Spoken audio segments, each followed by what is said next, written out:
Hello दोस्तों, math जागरण में आप सबका स्वागत है और मैं हूं दिनेश कुमार। मैं आज आपके लिए लेकर गया हूं प्रकाश चैप्टर का जो है दूसरा वीडियो और बहुत ही ज़्यादा लाजवाब होने वाला है।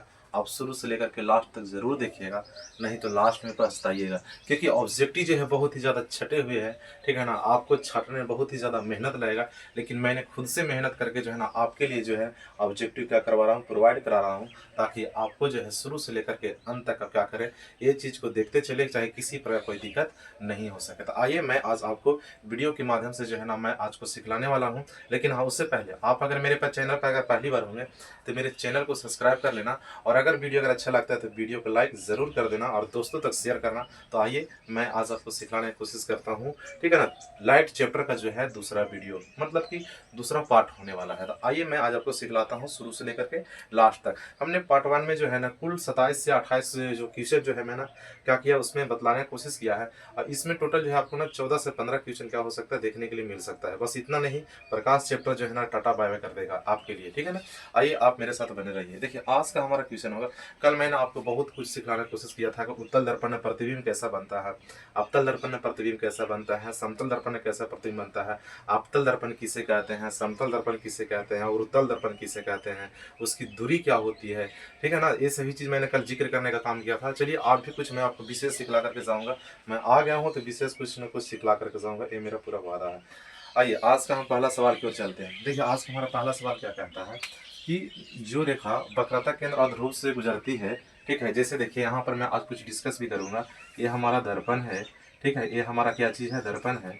और यहाँ से एक मेरा क्या हुआ, एक मुख प्रधान अक्ष या मुख अक्ष को कह सकते हैं। ये हमारा क्या चीज़ है, ध्रुव है। ध्रुव को हम लोग पी से सूचित करते हैं और बीच में फोकस होती है। और यहाँ पर क्या होता है, वक्रता केंद्र होता है। तो क्या कहता है कि जो रेखा वक्रता केंद्र, ठीक है, देखिए यहाँ पर जो रेखा वक्रता केंद्र और ध्रुव से गुजरती है, जो ध्रुव से गुजरती है, क्या लिखा है कि जो रेखा वक्रता केंद्र और ध्रुव से गुजरती है उससे उससे हम क्या कहते हैं, प्रधान अक्ष कहते हैं। बात समझ रहा है, मतलब कि जो वक्रता केंद्र और ध्रुव को जो मिलाने वाली जो रेखा जो है, इसको हम लोग क्या कहते हैं, प्रधान अक्ष या फिर मुख्य अक्ष के नाम से जानते हैं। बात समझ में आ गया ना, बिल्कुल आप लोग समझ में आ गया होगा और बहुत ही अच्छे तरीका से समझ में आया होगा। आपने बहुत ही पढ़ने की कोशिश किया था, ठीक है, लेकिन आज मैं आपको क्लियर समझा करके क्लियर सिखला करके जा रहा हूँ कि फोकस और फोकस बोल रहे वक्रता केंद्र और ध्रुव से मिलने वाली जो रेखा जो होती है, मैं उसे क्या कहते हैं, प्रधान अक्ष कहते हैं। चलिए सेकेंड क्वेश्चन की ओर हम चलते हैं। सेकेंड क्वेश्चन हमारा क्या कहता है कि वक्रता केंद्र और ध्रुव, देखिए यहाँ पर ये वक्रता केंद्र हो गया। ठीक है, ये हमारा क्या चीज है, वक्रता केंद्र है। कहा कि वक्रता केंद्र और ध्रुव, ध्रुव कहने का मतलब यहाँ पोल, पोल इसी को बोलते हैं। ठीक है, कि वक्रता केंद्र और ध्रुव, ठीक है, के मध्य में क्या होता है, तो फोकस दूरी होता है। क्या होता है, फोकस दूरी होता है। प्रश्न यहाँ से निकल करके आता है कि वक्रता केंद्र और ध्रुव के मध्य बिंदु को हम लोग क्या कहते हैं, तो फोकस दूरी कहते हैं। क्या कहते हैं, फोकस दूरी कहते हैं। सवाल यहीं पर आता है कि वक्रता केंद्र और ध्रुव के मध्य बिंदु को क्या कहते हैं। देखिए यहाँ पर लिखा हुआ है फोकस दूरी कहते हैं। ठीक है ना, बात समझ में आ गया ना, बहुत ही अच्छे ढंग से समझ में आ गया होगा आपको। देखिए हम चलते हैं तीसरा प्रश्न की ओर। कहा कि प्रतिबिंब दो प्रकार का होता है। प्रतिबिंब कितने प्रकार के, दो प्रकार के। एक होता है रियल और एक होता है वर्चुअल, जिसको हम बोलते हैं वास्तविक प्रतिबिंब, और एक को बोलते हैं हम लोग आभासी प्रतिबिंब। वास्तविक प्रतिबिंब को जो हम क्या करते हैं, पर्दे पर प्राप्त करते हैं, लेकिन आभासी प्रतिबिंब को पर्दे पर प्राप्त नहीं करते हैं। वास्तविक प्रतिबिंब वस्तु की अपेक्षा उल्टा बनता है और आभासी प्रतिबिंब वस्तु की अपेक्षा क्या बनता है, सीधा बनता है। बस इतना आपको जहन में क्या करके रखना है, याद करके रखना है। ठीक है ना, देखिए बाकी सब क्लियर हो जाएगा। देखिए यहाँ पर क्या लिखा है कि वास्तविक प्रतिबिंब जो है वस्तु की अपेक्षा क्या होता है, उल्टा बनता है। वस्तु को अगर सीधा रखे हैं तो प्रतिबिंब जो बनेगा ना, ठीक है, प्रतिबिंब कहीं ना कहीं पर क्या होगा, उल्टा बनेगा। मतलब कि मान लिया कि ए वाला पोर्शन आपको ऊपर है तो प्रतिबिंब जो है नीचे की ओर बनेगा। ठीक है ना, मतलब उलट जाएगा ये। ठीक है, बात समझ में आ रहा है ना, शीर्ष जो है क्या हो जाएगा, आधार बन जाएगा, आधार जो है सो शीर्ष बन जाएगा। आपको समझ में आ गया होगा। देखिए यहाँ पर वही लिखा है कि वास्तविक प्रतिबिंब वस्तु की अपेक्षा हमेशा क्या होती है, उल्टा होती है। क्या होती है, उल्टा होती है। हाँ जी, यही इसका सवाल है, जवाब है। देखिए प्रश्न नंबर हम 4 की ओर बढ़ते हैं। कहता है कि काल्पनिक प्रतिबिंब वस्तु के अपेक्षा सीधा होता है। बात समझ में आ गया। अगर आप उसको क्या करते हैं, कहीं पर अगर उसको रख देते हैं तो उसका प्रतिबिंब कैसा बनेगा, हाई जैसन, वैसे नहीं वो बनेगा वो। ठीक है ना, मतलब कि सीधा बनेगा। वास्तविक प्रतिबिंब क्या बोलते हैं उसको, वास्तविक प्रतिबिंब में उल्टा बनता है और आभासी प्रतिबिंब में सीधा बनता है। आपको इतना याद करके रखना है, वास्तविक प्रतिबिंब को पर्दे पर प्राप्त करते हैं और आभासी प्रतिबिंब को पर्दे पर प्राप्त नहीं किया जाता है। बात समझ में आ गया होगा। ठीक है, चलिए प्रतिबिंब दो प्रकार का होता है जी, एक होता है वास्तविक प्रतिबिंब और एक होता है आभासी प्रतिबिंब। आगे आइए, आगे हम लोग देखने की कोशिश करते हैं। देखिए क्या कहता है प्रश्न नंबर 5।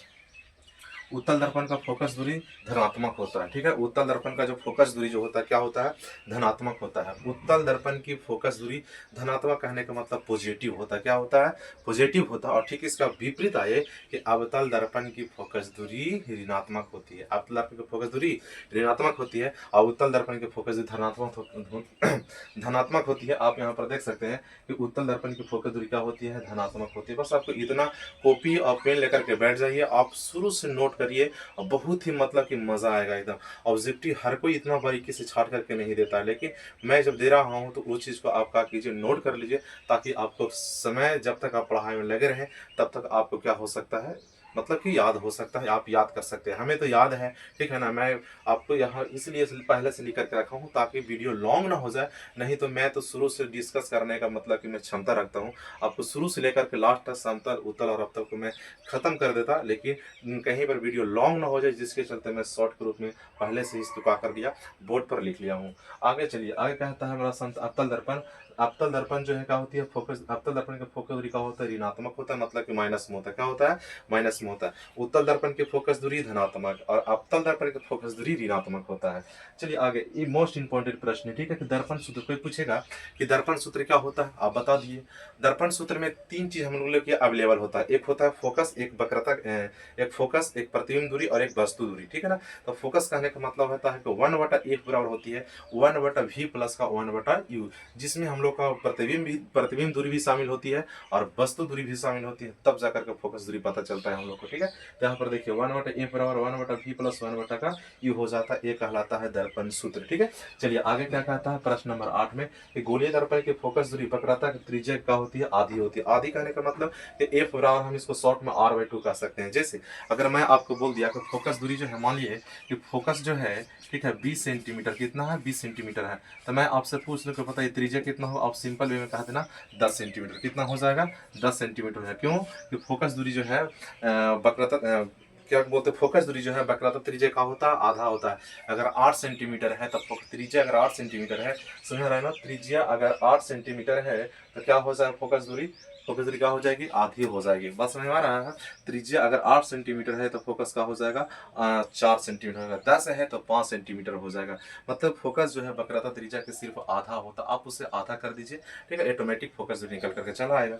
अगला प्रश्न हमारा क्या कहता है कि सर्च लाइट में, मतलब देखिए कहीं हम लोग जो लाइट वगैरह जो रात में यूज करते हैं, ठीक है ना, उसके आगे जो दर्पण जो लगा होता है, शीशा जो लगा होता है, वो कैसा होता है, अवतल दर्पण होता है। कैसा होता है, अवतल दर्पण होता था। आपको याद करके रखना है कि सर्च लाइट में कौन सा दर्पण होती है, तो अवतल दर्पण होती है। कैसा होती है, अवतल दर्पण होता है। हाँ जी हाँ, सर्च लाइट में अवतल दर्पण होता है, ठीक है ना, आप इसको याद करके रखिएगा। उसके बाद फिर कहता है कि समतल दर्पण, उत्तल दर्पण और अवतल दर्पण।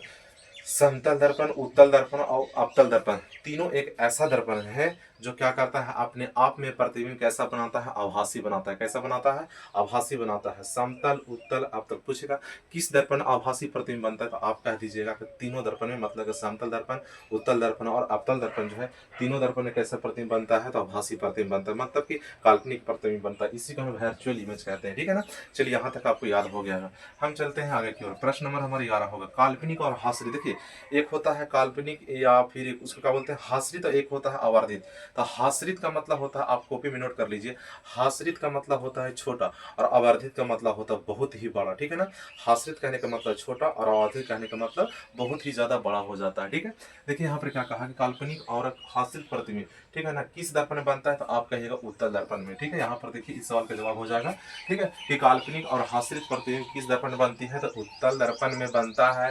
काल्पनिक और हास्यरस, हास्यरस कहने का मतलब छोटा और आवर्धित कहने का मतलब बड़ा। समझ में आ गया ना, इतना आपको दिमागों में सेट करके रखना है, ठीक है, ताकि आप कभी भुला ना सके, ठीक है ना। अगर आप भुला जाइएगा तो फिर से मेरी वीडियो को अगर करना, तो क्या कर सकते हैं, आप देख सकते हैं, ताकि आपको जिंदगी भर याद रहे और किसी को आसानी से क्या कर सकते हैं, पढ़ा सकते हैं। चलिए प्रश्न नंबर हम 12 की ओर चलते हैं। सोलर कुकर, सोलर कुकर किसको बोलते हैं, सोलर कुकर जो हम लोग क्या करते हैं आज, मतलब कि सूर्य के माध्यम से जो है, जो प्रकाश, सूर्य से जो प्रकाश जो आती है, ठीक है ना, हम लोग सोलर कुकर की, सोलर कुकर से क्या करते हैं, हम लोग विद्युत मतलब उत्पादन करने में काम करते हैं, ठीक है ना। वही हमारा क्या चीज़ है, ठीक है, सोलर कुकर है, ठीक है। तो सोलर कुकर में कौन सा दर्पण होती है, तो आप कहिएगा अवतल दर्पण। कौन सा दर्पण? अवतल दर्पण होता है। सोलर कुकर में कौन सा दर्पण होता है?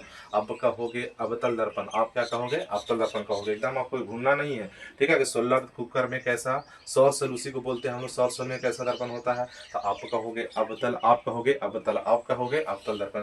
चलिए नेक्स्ट प्रश्न की ओर बढ़ते हैं। कहता है कि आपतित किरण और अभिलाम के बीच जो कोण बनता है उसको क्या बोलते हैं? जैसे देखिए, ये हमारा दर्पण है, ठीक है, ये आपतित किरण है, बात समझ में आ गया। ये आपतित किरण और ये परिवर्तित किरण, ठीक है, और ये अभिलाम हो गया। कहा कि आपतित किरण और अभिलाम के बीच में यहाँ पर जो कोण बनता है उसको क्या बोलते हैं, तो आपतन कोण बोलते हैं। क्या बोलते हैं? आपतन कोण बोलते हैं। वही अगर कहा देगा कि परिवर्तित किरण और आपतन कोण, परिवर्तित किरण और अभिलाम के बीच में जो कोण बनता है उसको क्या बोलते हैं हम लोग, तो प्रवर्तन कोण कहते हैं। आपतित किरण और अभिलाम के बीच में जो बनेगा आपतन कोण, और परिवर्तित किरण और अभिलाम के बीच में जो बनेगा परावर्तन कोण कहलाता है। बात समझ आ गया ना? आपतित किरण के बीच में बनेगा, अभिलाम के बीच में तो आपतन कोण, और परिवर्तित किरण और अभिलाम के बीच में बनेगा तो प्रवर्तन कोण बनेगा, ठीक है ना। प्रवर्तन कोण कहलाता है। मतलब कि आपतन कोण जो है, परिवर्तन कोण, दोनों हमेशा आपस में क्या होती है, बराबर होता है। अगर आपतन कोण 10 डिग्री का हो जाएगा तो प्रवर्तन कोण भी 10 डिग्री का होगा, ठीक है ना। आपको समझ में आ रहा होगा, दिमागों में सेट हो रहा होगा, ठीक है। चलिए अगला प्रश्न पर हम ध्यान देते हैं। कहता है कि समतल दर्पण में आवर्धन क्या होती है, तो 1 के बराबर होता है। क्या होता है? 1 के बराबर होता है। अब जब न्यूमेरिकल जब आप पढ़िएगा, न्यूमेरिकल के बारे में आप जानिएगा, तब आपको पता चलेगा कि समतल दर्पण का आवर्धन जो होता है क्या होता है, 1 के बराबर होता है। 1 के बराबर होता है। आपको ये चीज दिमाग में क्या करना है, नोट करके रखना है, ठीक है ना। देखिए यहाँ पर क्या आवर्धन 1 के बराबर होती है। अगला प्रश्न है, प्रश्न नंबर हमारा 15 कि गोलीय दर्पण में गोलीय दर्पण में दूरी ध्रुव से मापी जाती है। मतलब गोलीय दर्पण कहेगा कि गोलीय दर्पण में जो है दूरी हम लोग कहाँ से मापते हैं, तो आपको कहना है ध्रुव से मापते हैं, मतलब कि पोल से मापते हैं। कहाँ से मापते हैं?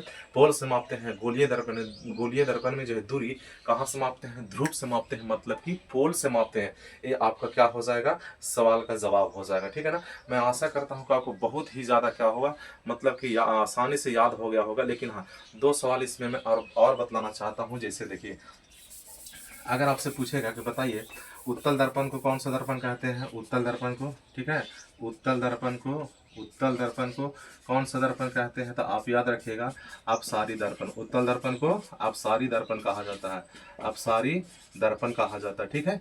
उसके बाद क्या कहेगा कि अवतल दर्पण को कौन सा दर्पण कहते हैं, अवतल, ठीक है, अवतल दर्पण को कौन सा दर्पण, तो इसको हम लोग अभिसारी दर्पण कहते हैं। क्या कहते हैं? अभिसारी दर्पण कहते हैं। आप इसे क्या कर लीजिएगा, नोट कर लीजिएगा, ठीक है ना। मतलब उत्तल दर्पण को अपसारी दर्पण कहते हैं और अवतल दर्पण को अभिसारी दर्पण कहते हैं। बहुत ही ज़्यादा आपको मज़ा आया होगा इस वीडियो को देख करके। तो यहाँ से आपका लाइट चैप्टर का जो ऑब्जेक्टिव जो था, सभी के सभी ऑब्जेक्टिव का हो गया, खत्म हो गया। मतलब कि 40 से 50 से, मतलब 50 से भी पार, 45 सब कह सकते हैं, ठीक है। 45-46 जो है ना ऑब्जेक्टिव क्या हो गए, प्रकाश चैप्टर से, मतलब लाइट चैप्टर से जो है ना ऑब्जेक्टिव मैंने पूरे का कर दिया, निचोड़ करके रख दिया। आप जा करके क्या कर सकते हैं, देख सकते हैं। अगर कोशिश करोगे ना, मतलब कि निकालने के लिए, ऑब्जेक्टिव छापने के लिए, तो आपसे मतलब संभव नहीं है। तो आप इतना क्या कर सकते हैं, कॉपी में नोट कर लीजिएगा, ताकि कभी भी आपको किसी प्रकार की परेशानी हो, ठीक है, तो उस नोट्स को आप देख सकते हैं। नहीं तो फिर से मेरे वीडियो को क्या कर सकते हैं, आप देख सकते हैं। अगर आपको अच्छा लगा, वास्तविकता में अगर आपको अच्छा लगा होगा, तो मेरे चैनल को सब्सक्राइब कर देना और दोस्तों तक शेयर जरूर करना और एक लाइक दबा करके जरूर जाना। फिर हम आपसे अगली बार मिलेंगे, ठीक है ना, अगले वीडियो मिलेंगे, अगले टॉपिक को लेकर के और अगले पार्ट को लेकर के। तब तक इतना ही, ऑल द बेस्ट।